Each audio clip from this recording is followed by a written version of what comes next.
It's one of the important lessons that comes out from living a Torah lifestyle is very much understanding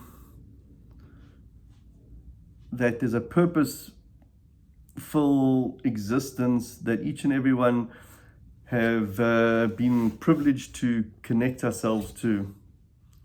There's a pasuk in Devarim. It says that you shall know today and return it unto your heart that God is the power in heaven above and on earth below, and there is no other. I, Hashem, God, brought you out of Egypt to be your God. So, knowledge alone is not enough. Knowledge alone doesn't make us a better people. The knowledge with which we have enriched our minds has to be applied to ourselves, and we have to make sure that the road that we travel from our head to our heart, even though it might be a distance that we don't seem to be very long, is often the longest road that we could travel. And that journey of taking what we know in our mind into our heart is really the source of action, and it has to penetrate through our consciousness into our unconsciousness, into the different layers of our mind, into our different layers of our souls, our neshamas, and it has to become part of who we are. And only when it becomes part of who we really are do we feel that we're able to bring about the springing of our action, which then generates life force in this world. And how much more so than we say of all the highest concepts of God, that when we see God in all of Hashem's stupendous works, everything that Hashem does, so when we just have to contemplate Hashem's magnificence and how the world has been set up in terms of the galaxies of genetic code that exist, and just how the world functions, and just the magnificence of every aspect of creation. And when we take a look at Hashem in history, in the downfall of all of the tyrants that came against the Jewish people, and our miraculous survival of the people throughout the millennia, we hear God speaking to us through the narratives of the Torah.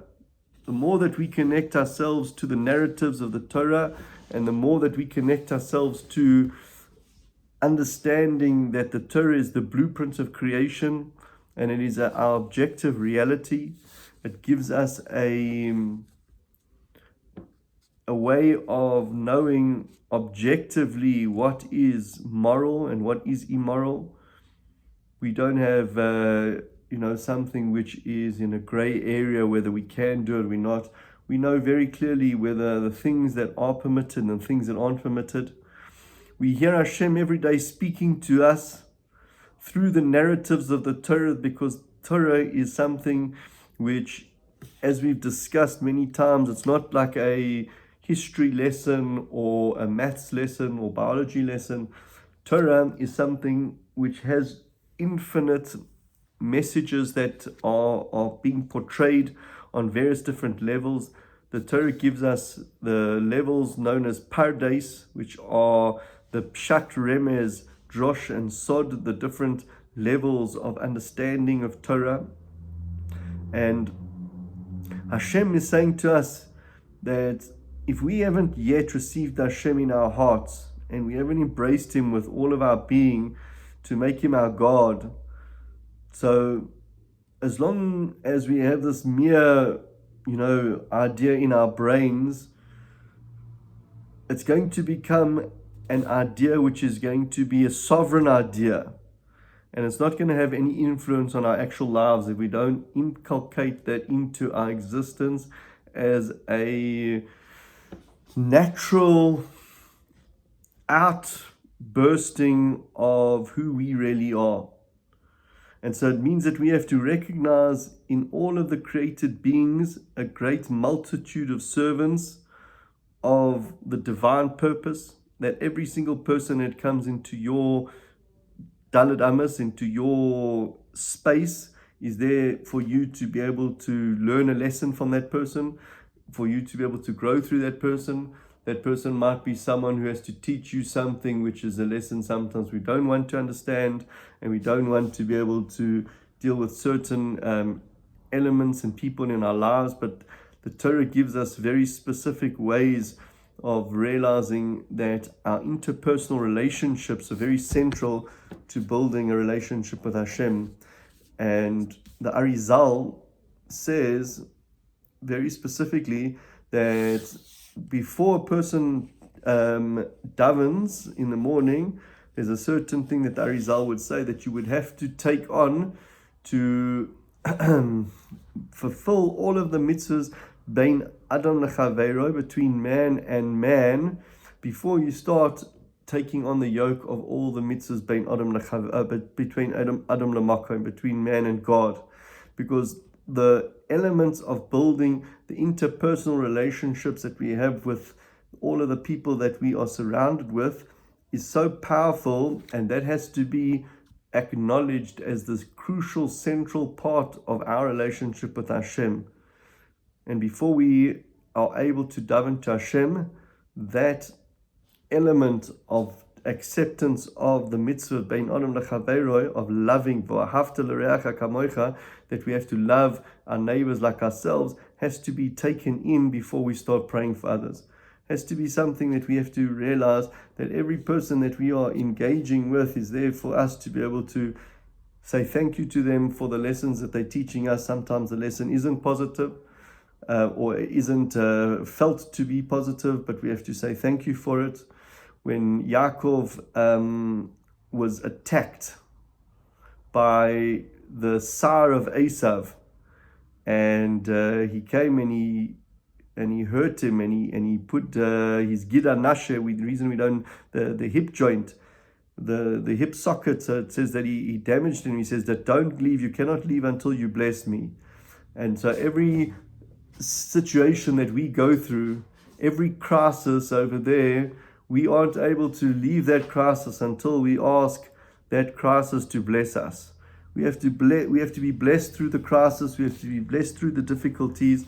It has to be something that we recognize as something which is a building block, a powerful way of us developing a deep, meaningful relationship with the Creator of the universe.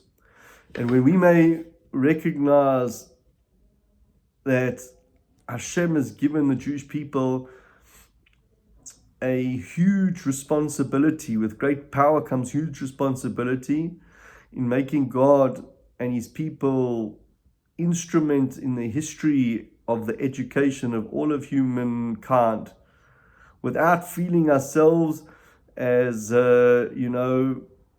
getting arrogant, because the arrogance, Hashem has no place or time for anyone who has arrogance.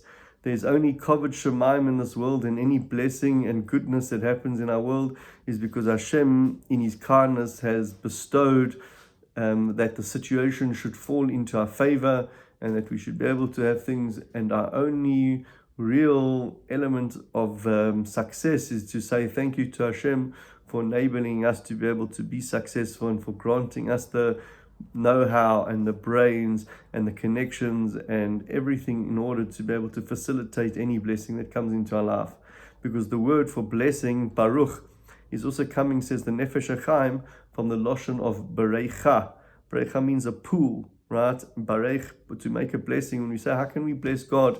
We aren't blessing God. We're saying, Hashem, you are the source of all the blessing in the world. You are the pool, the barecha, the baruch comes in the world of us acknowledging Hashem being the source of blessing in everything that happens in this world. And so as long as this is our heritage, and the flower of real life doesn't spring from from arrogance, or from a place of recognizing that this is really our chance to become part of history.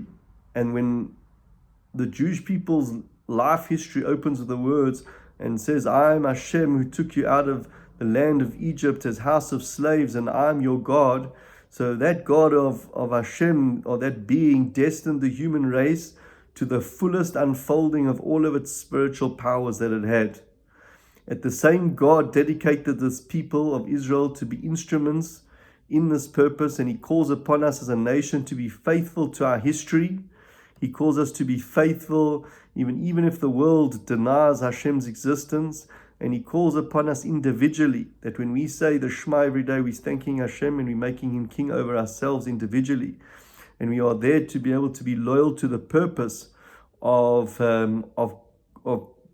being the Am Segula, the nation that has been chosen as the one to hold the banner of Hashem in this world. And the threshold of Jewish life and the condition is the basis of holding on to the Torah that we have. In the previous elements of where the Jewish people connected themselves, in history, they've had to embrace their situations, and sometimes those situations have been very, very difficult for us.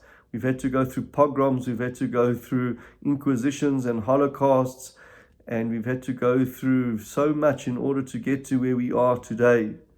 And we can be proud that we've been entrusted with this task. This task is the challenge that we accepted Hashem's sovereignty of God in our lives. And this mitzvah for us to be aware of the loftiness of the purpose is to value the privilege of being entrusted with this fulfillment of living up to the goal and living up to the element of being part of the Jewish people and being called the nation that's going to be an Or LaGoyim. We have to be an Or LaGoyim, means we have to be a light unto those nations, so that the practical mitzvahs that we do are going to enlighten ourselves and the people around us, and that we have to then achieve the goal of enlightenment through fulfilling it. But the place to start with is with ourselves. And unthinking people tend to believe that Hashem demands on us are very much like a taskmaster who's exploiting his slaves for his own advantage. And this ridiculous misunderstanding of the true position is really a representation of seeing that we don't understand Hashem. And really Hashem is a teacher who is so brilliant, but his pupils aren't so brilliant.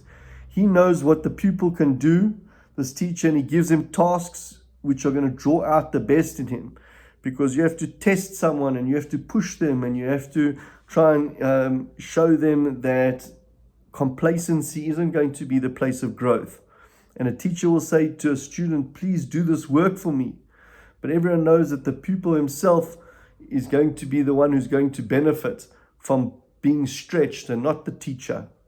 So the demands and the responsibilities that are laid upon us by the sovereignty of Hashem are never for God's benefit, but only for our own. And God's mitzvahs are all love. His warnings are love, and even when He gives us punishment, those are expressions of love.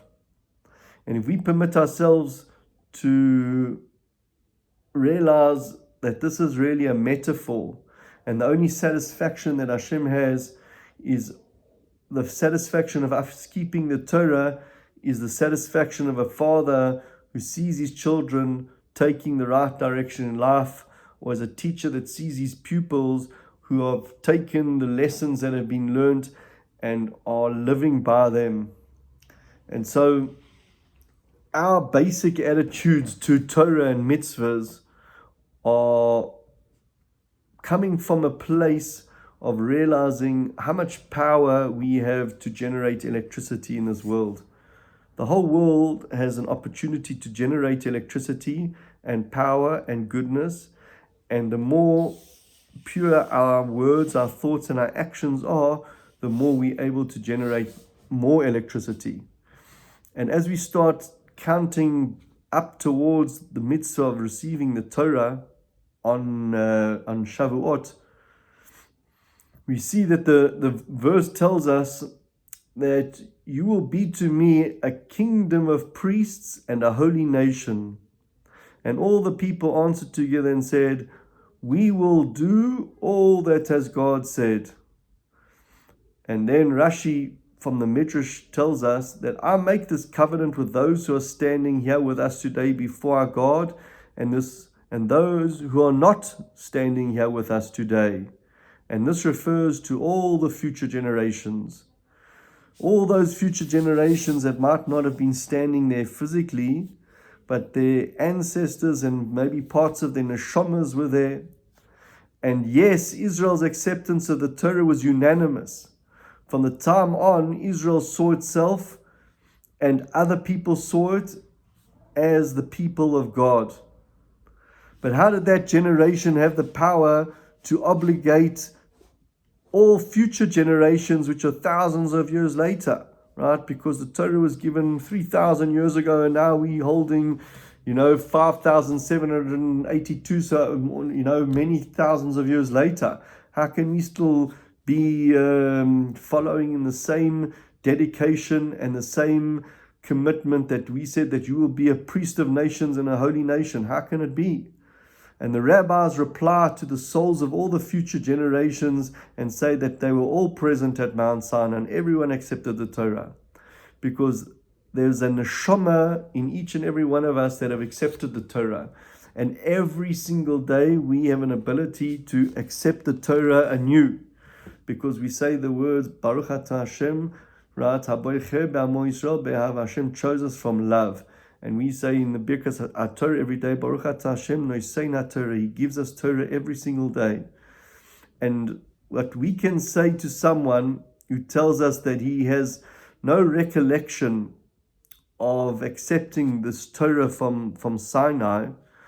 So in the era of relativity, in the relativity theory, it should not be too difficult to show a person that it makes no difference whether we say that his soul was from Sinai or Sinai is in his soul.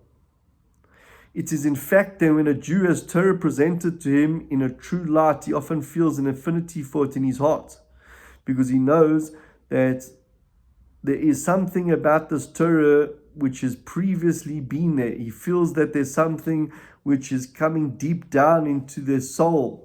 It's been waiting for this. And this is what we call the Sinai in the soul. The neshama hears the calling out of Hashem wanting us, and sometimes we feel it louder, and sometimes the call from Sinai that goes into our souls is not felt so loudly. But the rareness of the experience is due to, unfortunately, the brainwashing that we subjected to in the various environments that we live in. We bombarded with so much tumah and negativity from all sorts of places. And for us to be able to take a look and have objective morality of what goes on in the world, where just being involved in any social media platforms is very hard for us to be able to see what objective morality is, because the world just brings out so much negativity and is striving for not commitment to Hashem, but rather for the activation of their pleasures and for them to be able to justify their behavior.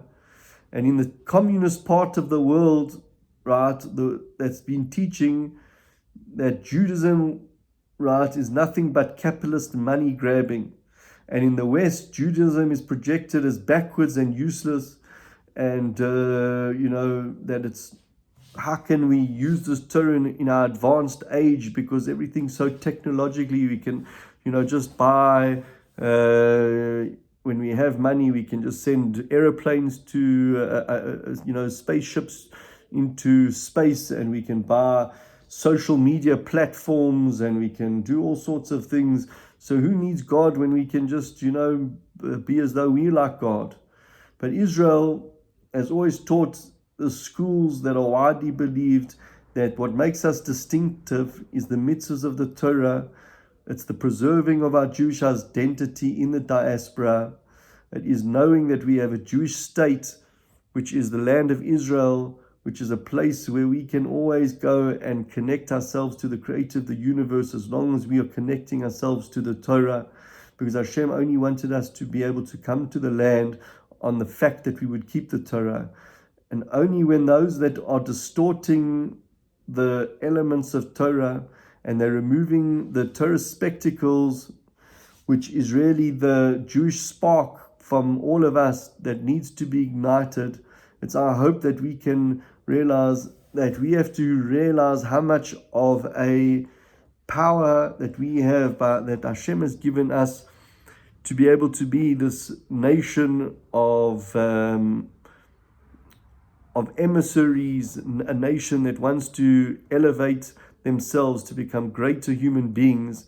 And so please God, Hashem should give us the ability to always uplift ourselves and to recognize that the way that we become an Am Segula is by accepting our role in history and becoming part of the Jewish nation's heritage and becoming part of the future of it as well.